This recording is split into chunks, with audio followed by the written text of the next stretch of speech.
Bajaj Auto posted a revenue growth of 6% year-on-year in Q1 FY26 at 12,584 crore rupees. The company's exports, premium motorcycle sales, CVs and Chetak delivered double-digit growth. The company delivered an EBITDA of rupees 2,500 crore and profit after tax of 2,100 crore.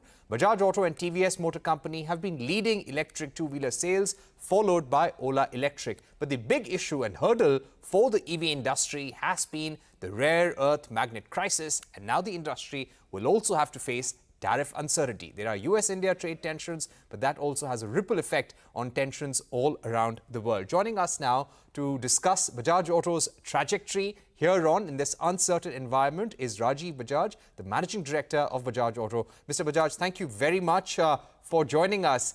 Let me begin by asking you first about the US tariffs. An additional penalty of 25% coming in 21 days. If we don't have a solution, the tariffs would be 50%. How bad is this for the Indian industry overall? Hi, Parikshit. Well, I don't know about the industry because every company's situation is specific to itself. For Bajaj, I can tell you in a word that we are quite unconcerned, and I'll tell you why. Our exports to the US are basically in two brands, KTM, that's about 10,000 vehicles a year, and Triumph, which is about 5,000 vehicles a year.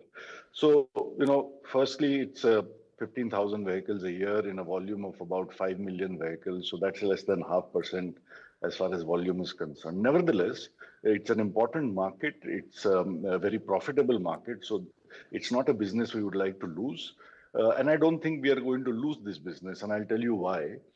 In any case, from around this time, from August, September onwards, exports to such markets, including the US, do dip. Because goods will only reach there, by November or so, by which time the winter sets in and demand, turns down significantly. So, in any case, the next 3-4 months are the weakest months as far as exports to such advanced markets are concerned, which means we have time to rejig the supply chain until almost December or January, when we will start again exports for the spring and summer season.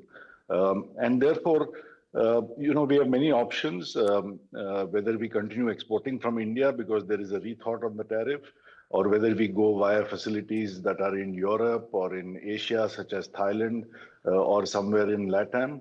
There are many possibilities. So frankly, we are not impacted significantly, and we are not concerned. Right. I would also like to ask you about how the global tariff situation is impacting your exports. And do you expect a hit in FY26 because of the sentiments and the uncertainty globally? Not really, Parikshit. I mean, in a word again, or in two, I would say I don't see any impact.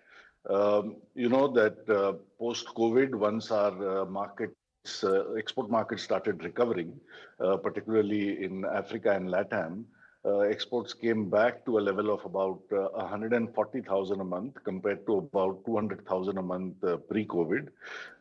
And as you may have seen, in recent months, they have come now nicely to a level of 180,000 a month with an all-round secular recovery, and particularly so in LATAM, which we are very happy about because, again, with Pulsars and Dominars, it's a very rewarding market for us.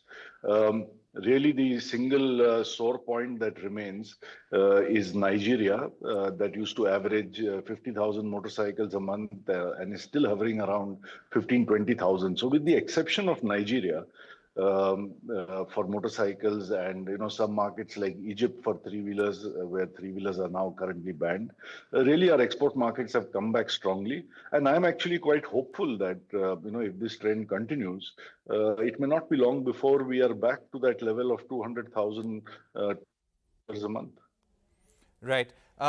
Just to speak about the rare earth magnet crisis, in April this year, you had said India's EV industry could come to a grinding halt due to the rare earth magnet restrictions by China. What would be your outlook now, as China has not lifted the restrictions for India still?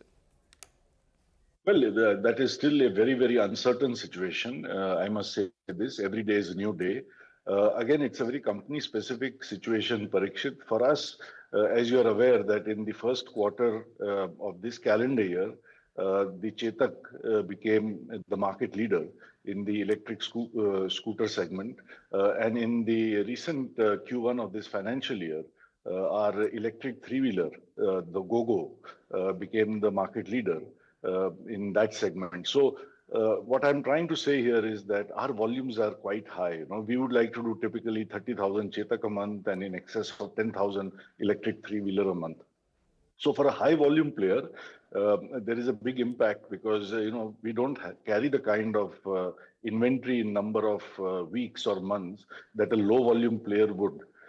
And therefore, the immediate solution that seems to be working for us now is to get low rare earth or LRE, as it is called, magnets from China. That has started up. The next step would be to try and source LRE from elsewhere, because what if China bans LRE tomorrow? Then you're back to square one. So where else in the world can we source these from? And finally, I think all of us are working towards ferrite magnets or solutions that have no rare earth at all. So I think that is the roadmap ahead of us. Right. What has been the cost implication of this to get low rare earth magnets? Have you had to do re-engineering?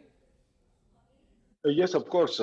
You have to incorporate certain changes in fundamentally your motor design to be able to operate at temperatures that are conducive to maintain performance, to maintain reliability with low rare earth. So fortunately, the R&D has really been working through the day and night on this for the last several weeks. And they have solutions in place for both the Chetak and the GoGo. And therefore, even as we speak, we are producing now with low rare earth magnets. Right. Now, to what extent is the rare earth magnet crisis impacting your deliveries? In quarter one of FY26, what was the impact in percentage terms? And what is the kind of impact you expect in quarter two? As things stand today, I must again say this is a very uncertain situation, and tomorrow I could have a different answer. As things stand today, first of all, in quarter one, we had almost no impact because the inventory that we were carrying between ourselves and our suppliers has seen us through in Q1 largely. And for the whole year, also, I think we will not have impact. Now, more specifically in July, as you know, with the Chetak, we were at about 50%.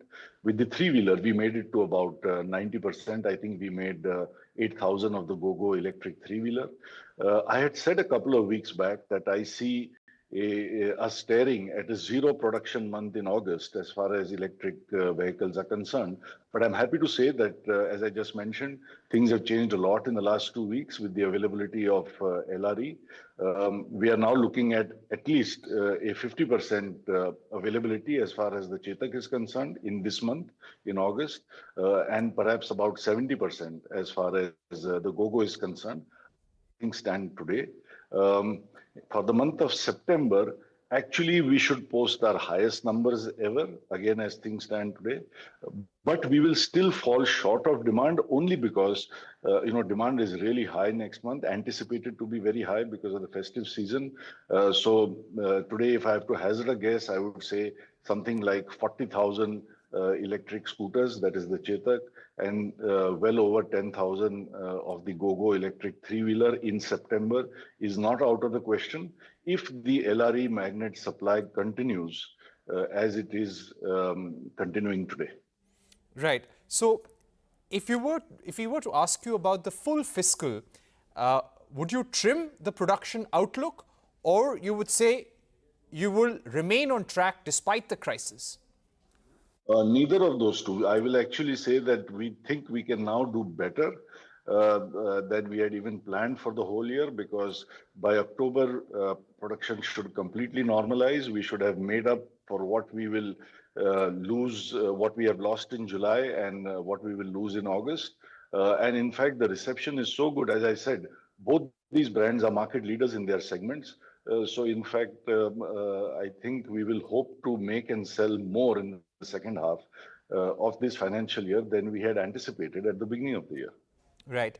So if I could ask you, sir, what is the kind of overall numbers that you're looking at for the full fiscal in terms of production and the growth over FY25?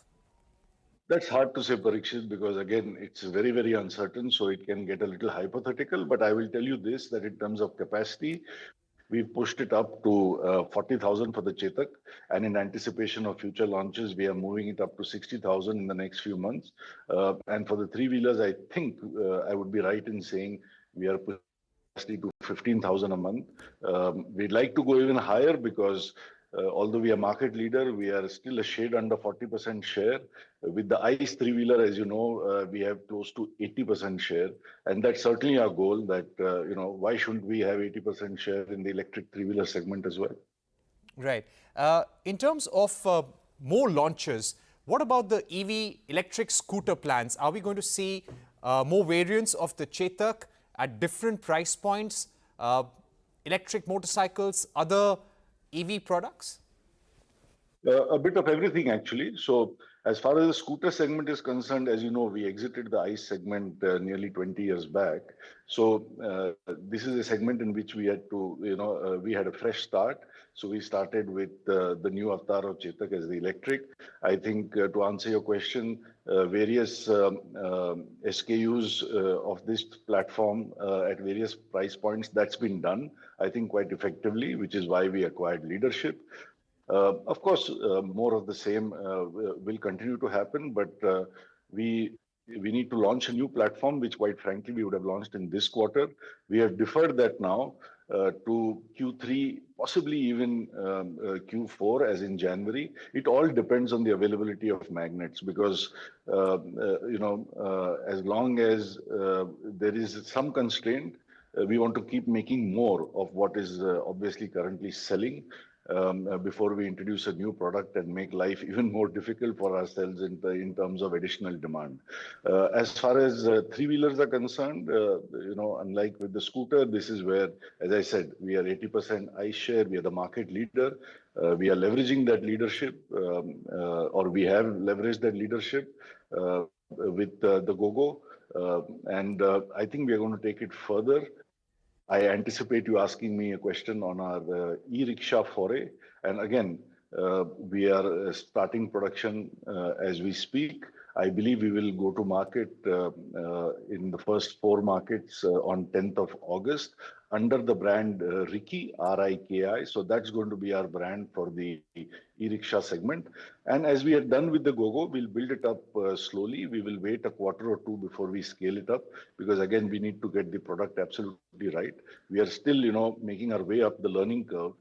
In all respects of technology, product, and customer service, as far as electric technology is concerned. So the scale-up will be gradual, but we are going to be in the market from this month. As far as motorcycles are concerned, this is not something that we have talked about so far, but I'm happy to share a first information on this, that this is a segment where, it's a bit between the Chetak and the three-wheeler. It's not that we are not in the ICE motorcycle, but we are not exactly the market leader or overwhelmingly the market leader. So what we're going to do here is, I think we're going to work with 2 of our strongest brands, the Boxer in export markets and the Pulsar, the world over, quite frankly, is a very, very strong brand. We're going to work with these 2 brands and hopefully in the near future, we'll have something on that front, i.e. on the electric motorcycle as well. All right. So you're saying you're working with the Boxer brand that is available in African markets and the Pulsar to develop an electric prototype. Is that what you're saying, sir?